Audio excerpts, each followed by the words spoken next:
कांग्रेस कार्य समिति की बैठक चल रही है और अब इस बात को लेकर के ठन गई है कि बीजेपी के साथ कुछ चिट्ठी लिखने वाले नेता मिले हुए हैं। जो राहुल गांधी ने कहा है उस पर गुलाम नबी आज़ाद ने कहा है कि वो पार्टी छोड़ देंगे। कपिल सिब्बल के हवाले से खबर आ रही है कि we are colliding with BJP succeeded in Rajasthan high court defending the Congress party defending party in Manipur to bring down BJP government last 30 years have never made a statement in favor of BJP on any issue yet we are colliding with ये पूरा मुद्दा बाबा अब ऐसा हो गया कि अब explanation की तरफ मुड़ गया है कि अब ये सारे नेता जो हैं वो ये बताने में लग गए हैं कि हम बीजेपी के साथ नहीं है, हमारा लिंक हो तो हम इस्तीफा दे दें। हाँ, तो ये जो मैंने आपको पढ़ के सुनाया वो कपिल सिब्बल ने ट्वीट किया है। संजीव जी, आप क्या कहना चाहेंगे इस पर? अब ये देखो, आप बाबा की तलवारें खिंच गई हैं। ये तो अब ये कोई समाधान की दिशा में नहीं जा रहा है। ये बैठक का जो इस समय डिस्कशन हो रहा है, अब राहुल गांधी ने ये समझ लिया है कि इनसे सीधे सीधे दो हाथ करके ही बात करना पड़ेगी, जो समझ में आ रहा है।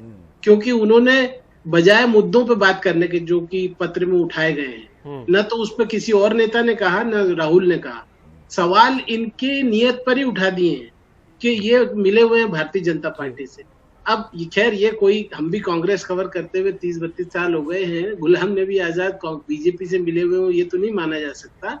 लेकिन हाँ, ये जरूर कहा जा सकता है कि कई सारे दूसरे नेता पार्टी के भाजपा से जरूर संपर्क में रहते हैं और बहुत सारे ऐसे लोग हैं जो पद पे हैं और अपने आप को गांधी परिवार के करीबी भी बताते हैं। तो ये जो सीधा आरोप लगा दिया है, मुझे लगता है अब ये झगड़ा बढ़ेगा। ये गुलाम नबी आजाद ने नरसिंह राव के जमाने में भी जिंजर ग्रुप बना के इसी तरीके से युवा कांग्रेस के पुराने जितने लोग थे उनके सबके साथ अपने संपर्कों को इकट्ठा करा था। जो आपने अभी थोड़ी देर पहले बात बोली, शरद पवार के साथ संपर्क में है, गुलाम नबी आजाद ही संपर्क में है। और वो तमाम लोग जो एक जमाने में संजय गांधी के बाद जी तमाम लोग जो है वो जो युवक कांग्रेस जिनका बैकग्राउंड है, ये तब आप सब लोग हैं, ये वही लोग हैं, देख लीजिए इसमें। तो मनीष तिवारी, अभी उमाशंकर ने नाम नहीं लिया, वो पिछली बार चुनाव लड़ने से मना कर चुके थे क्योंकि वो लोकसभा में अधीर रंजन चौधरी से अपने आप को बेहतर मानते हैं। उनको लगता है कि उन्हें बनाया जाना था, इसलिए वो जुड़ गए। आनंद शर्मा जुड़ गए। ये लोग, खैर मैं जो बार बार कह रहा हूँ कि पर्सनल एजेंडा अपनी जगह है, लेकिन राहुल गांधी ने भी मुद्दों पे बात करने के बजाय ये जो इनके ऊपर व्यक्तिगत आक्षेप लगा दिया है, इससे स्पष्ट होता है कि रणनीति बन गई है कि इन लोगों के खिलाफ अनुशासन की कार्रवाई की जाए और इनको साइडलाइन किया जाए।